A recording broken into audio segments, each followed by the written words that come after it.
Well, from the mentality of an active manager, Alan, you've been an active manager. You were a hedge fund manager, so-called master of the universe before.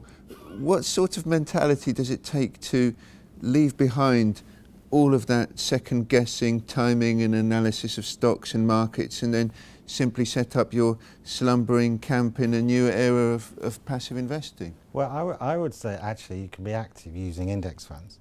So I think it's a kind of misnomer that some people have. It's like suggesting that when George Soros kind of made his billions from shorting sterling, somehow as he's using passive products, so he shouldn't have been able to charge for it, but he made a lot of money using essentially a kind of low-cost instrument.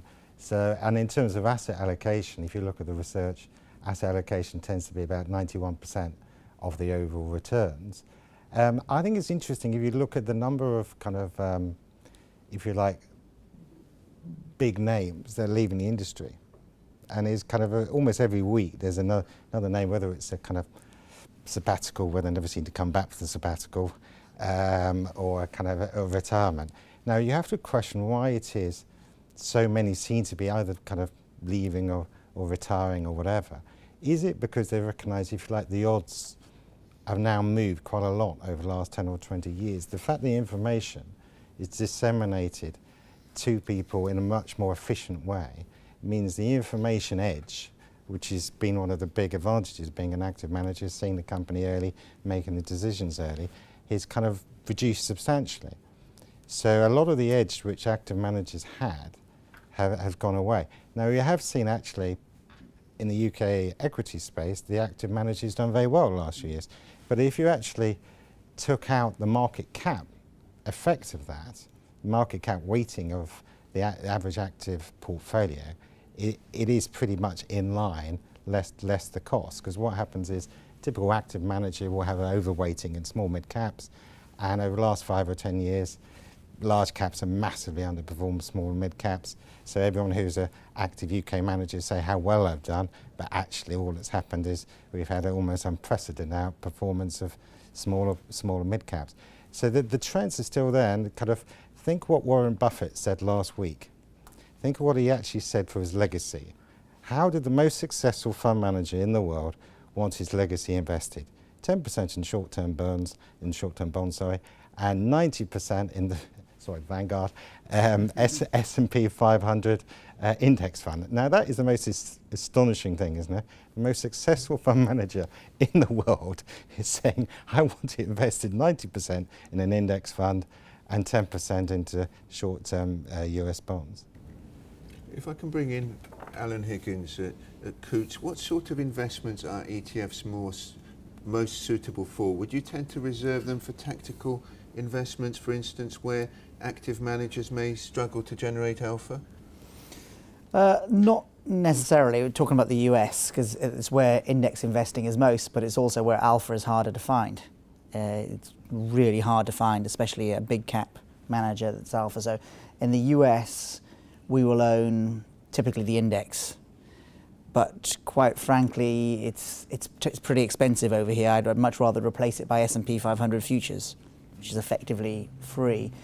And we may have an inclination towards dividend type strategies, which I'm not sure is smart beta. It's just a bias in the market towards maybe used to be value. So there's no panacea in investing, so you're picking up some kind of bias there. So the way we use ETFs is that some low-cost index products, but not low-cost enough, but a lot lower now that Vanguard has come over, and some strategies where, frankly, rather than buying, say, an income fund over here or in the States, buying an ETF that does pretty much the same thing, is well constructed and makes sense to us. So that tends to be where we invest. I mean, we are looking at more kind of esoteric areas we can't get access to easily, such as MLPs,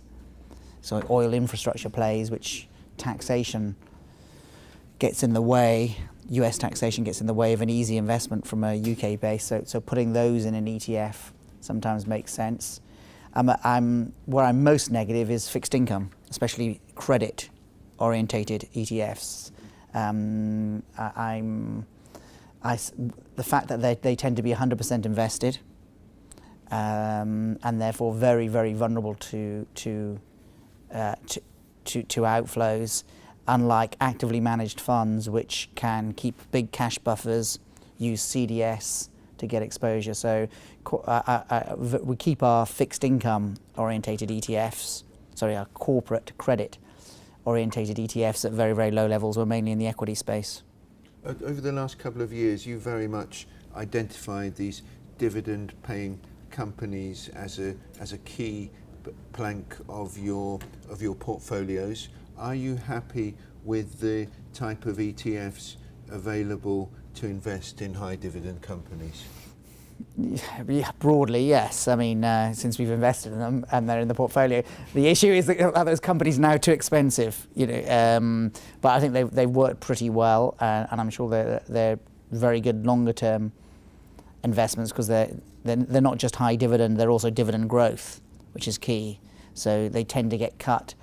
I think last time I was here, I talked about some unintended consequences, and you get some really bad portfolio construction if it's not carefully weighted. I think in the US one we had Pitney Bowes, which was about to cut, and therefore the ETF providers having huge weights and therefore becoming huge potential sellers. So you get some distortions in the market because of the popularity of these and potentially becoming a huge seller overnight when they switch the dividend off or cut the dividend.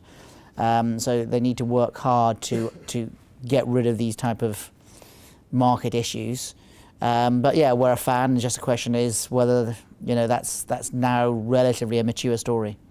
For longer term strategic investments, would you typically favour actively managed funds rather than ETFs, or does this very much depend on the investment cycle, and in sometimes stock picking can do better in some climates and underperform in others?